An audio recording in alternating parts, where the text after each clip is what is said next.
COVID-19 ದೇಶ ವಿದೇಶ ಎಲ್ಲ ಕಡೆನೂ ಕೂಡ ಜೀವ ಹಿಂಡಿಬಿಡ್ತು. ಆ ಸಂದರ್ಭದಲ್ಲಿ ಬಿಜೆಪಿ ಸರ್ಕಾರದ ಸಂದರ್ಭದಲ್ಲೇ ಕೋವಿಡ್ ಹಗರಣ ವಿಚಾರ ಸಾಕಷ್ಟು ಮುನ್ನೆಲೆಗೆ ಬಂತು. ಇನ್ನು ಅಧಿಕಾರಿಗಳ ಬಳಿಕ ಮೆಡಿಸಿನ್ ಕಂಪನಿಗಳಿಗೆ ಈಗ ಶಾಕ್ ಕೊಟ್ಟಿದೆ ಸರ್ಕಾರ. ಮೆಡಿಸಿನ್ ಕಂಪನಿಗಳ ಬೆನ್ನು ಬಿದ್ದಿದೆ ತನಿಖಾ ತಂಡ. ಈಗ ತನಿಖೆಯಲ್ಲಿ ಕೋವಿಡ್ ಸಂದರ್ಭದಲ್ಲಿ 10 ಲೋಪ ಬೆಳಕಿಗೆ ಬಂದಿದೆ. ನ್ಯಾಯಮೂರ್ತಿ ಡಿ ಕುನ್ನಾ ಸಮಿತಿಯಿಂದ ಕೋವಿಡ್ ಸ್ಕ್ಯಾಮ್ ತನಿಖೆಯನ್ನು ನಡೆಸಿತು.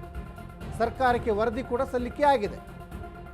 ನ್ಯಾಯಮೂರ್ತಿ ಡಿ ಕುನ್ನಾ ಸಮಿತಿಯಿಂದ ಕೋವಿಡ್ ಸ್ಕ್ಯಾಮ್ ತನಿಖೆ ಮಾಡಿದ ನಂತರ ಒಂದಿಷ್ಟು ವಿಚಾರಗಳು ಬಯಲಿಗೆ ಬಂದಿದ್ದಾವೆ. ಬಿಜೆಪಿ ಸರ್ಕಾರದ ಸಂದರ್ಭದಲ್ಲೇ ಕೋವಿಡ್ ಹಗರಣ ಆಗಿದೆ.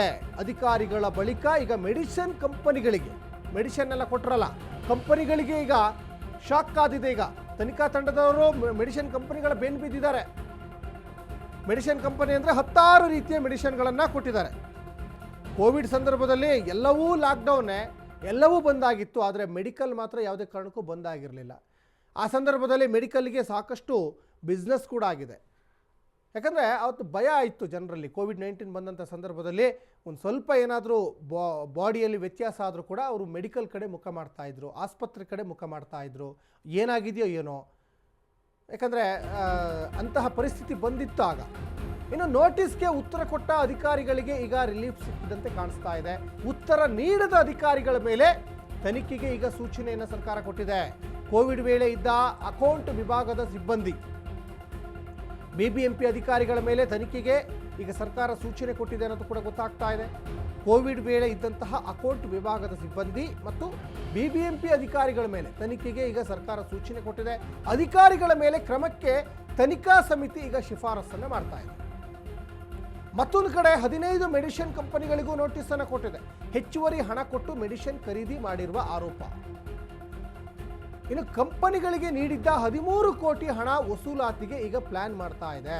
ಹಣ ವಸೂಲಾತಿಗೆ ಈಗ ರಾಜ್ಯ ಕಾಂಗ್ರೆಸ್ ಸರ್ಕಾರ ಮುಂದಾದಂತೆ ಕಾಣಿಸ್ತಾ ಇದೆ. ಕೋವಿಡ್-19 ಬಂದಾಗ ನಮ್ಮ ರಾಜ್ಯ ಅಷ್ಟೇ ಅಲ್ಲ, ಬೇರೆ ದೇಶದಾದ್ಯಂತ ವಿದೇಶದಾದ್ಯಂತ ಅನೇಕ ಜನ, ಸಾವಿರಾರು ಜನ, ಲಕ್ಷಾಂತರ ಜನ ಅಲ್ಲಿ ನರಕಯಾತನೆಯನ್ನು ಅನುಭವಿಸಿದರು. ಆ ಸಂದರ್ಭದಲ್ಲಿ ಒಂದಿಷ್ಟು ಸ್ಕ್ಯಾಮ್ ಆಗಿದೆ. ಆ ಸ್ಕ್ಯಾಮ್ BJP ಅವಧಿಯಲ್ಲಿ ಆಗಿದೆ ಅಂತ ಕಾಂಗ್ರೆಸ್ನವ್ರ ಆರೋಪ ಇದು. ಅದರಲ್ಲೂ ಮೆಡಿಸಿನ್ ಕಂಪನಿಗಳು ದುಪ್ಪಟ್ಟು ಹಣವನ್ನು ಪೀಕಿದ್ದಾವೆ ಅನ್ನುವಂಥ ಆರೋಪ ಕೂಡ ಕೇಳಿ ಬರ್ತಾ ಇದೆ. ಈ ಬಗ್ಗೆ ಹೆಚ್ಚಿನ ಡೀಟೇಲ್ಸನ್ನು ನಮ್ಮ ಪ್ರತಿನಿಧಿ ಮಹೇಶ್ ಕೊಡ್ತಾ ಹೋಗ್ತಾರೆ. ಮಹೇಶ್, ಕೋವಿಡ್-19 ರಾಜ್ಯ ದೇಶ ವಿದೇಶದ ಲಕ್ಷಾಂತರ ಜನರ ಜೀವ ಹಿಡಿತು. ಸಾಕಷ್ಟು ಜನ ಸಾವನ್ನಪ್ಪಿದ್ರು. ಸಾಕಷ್ಟು ಜನ ಸಾವು ಬದುಕಿನ ನಡುವೆ ಹೋರಾಟ ಮಾಡಿದರು. ಈ ಸಾಕಷ್ಟು ಜನರಿಗೆ ಆಸ್ಪತ್ರೆಯಲ್ಲಿ ಬೆಡ್ ಸಿಗಲಿಲ್ಲ, ಆಕ್ಸಿಜನ್ ಸಿಗಲಿಲ್ಲ, ಮತ್ತು ಸಾಕಷ್ಟು ಜನ ಮೆಡಿಸಿನ್ ಮೊರೆ ಹೋದರು. ಮೆಡಿಸಿನ್ನಲ್ಲಿ ಗೋಲ್ಮಾಲ್ ಆಗಿದೆ, ಸ್ಕ್ಯಾಮ್ ಆಗಿದೆ ಅಂತ ಸರ್ಕಾರ ಈಗ ಆರೋಪ ಮಾಡ್ತಾ ಇದೆ. ತನಿಖಾ ತಂಡದವರು ಮೆಡಿಸಿನ್ ಕಂಪನಿಗಳ ಮೇಲೆ ಬೆನ್ನು ಬಿದ್ದಿದ್ದಾರೆ.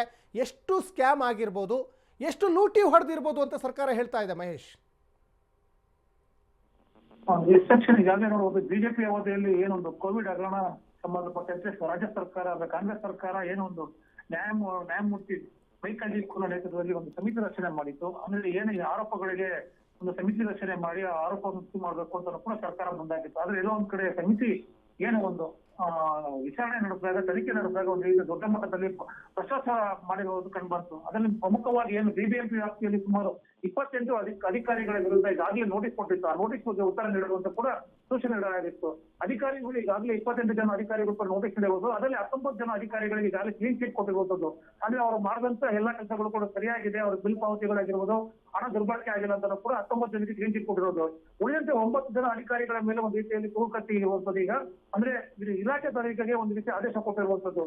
ಎಲ್ಲೋ ಒಂದ್ ಕಡೆ ಇವರು ಕೋಟ್ಯಾಂತರ ರೂಪಾಯಿ ಸರ್ಕಾರಿ ಹಣ, ಅಂದ್ರೆ ಸರ್ಕಾರಿ ಖಜಾನೆ ಹಣ ಒಂದು ರೀತಿಯಲ್ಲಿ ವೆಚ್ಚ ಮಾಡಿದ್ದಾರೆ ಹಾಗೂ ದುರುಪಯೋಗ ಪಡ್ಕೊಂಡಿದ್ದಾರೆ ಅಂತ ಕೂಡ 9 ಅಧಿಕಾರಿಗಳ ವಿರುದ್ಧ, ಅದರಲ್ಲೂ ಪ್ರಮುಖವಾಗಿ ಬೆಂಗಳೂರು ನಗರದ ಏನೋ ಒಂದು CSP ಅಂದ್ರೆ ಚೀಫ್ ಹೆಡ್ ಆಫೀಸ್ ಅಂತ ಕರೆಯುವಂತ ಅವ್ರಿಗೂ ಸೇರಿದಂತೆ ಅಕೌಂಟ್ ಸೆಕ್ಷನ್ ಇರುವಂತಹ ಸುಮಾರು 8 ಜನ ಅಧಿಕಾರಿಗಳ ಮೇಲೆ ಈಗಾಗಲೇ ಇಲಾಖೆ ತನಿಖೆಗೆ ಆದೇಶ ಕೊಟ್ಟಿರೋದು ಒಂದ್ ಕಡೆ. ಆದ್ರೆ ಮತ್ತೊಂದು ಕಡೆ ಏನು ಕೋವಿಡ್ ಟೈಮ್ ಅಲ್ಲಿ ಏನೋ ಒಂದು ಸರಬರಾಜು, ಕೋವಿಡ್ ಟೈಮ್ ಅಲ್ಲಿ ಏನು ಸರ್ಕಾರಕ್ಕೆ ಬೇಕಾದಂತ ಕೆಲವು ಸಾಮಗ್ರಿಗಳನ್ನು ಸರಬರಾಜು ಮಾಡಿದ್ರು. ಅದರಲ್ಲಿ ದೊಡ್ಡ ಮಟ್ಟದಲ್ಲಿ ಭ್ರಷ್ಟಾಚಾರ ಆಗಿದೆ. ಸುಮಾರು 15 ಕಂಪನಿಗಳು ಒಂದು ರೀತಿಯಲ್ಲಿ ಎಲ್ಲೋ ಒಂದು ಅವ್ಯವಹಾರ ಮಾಡಿದೆ.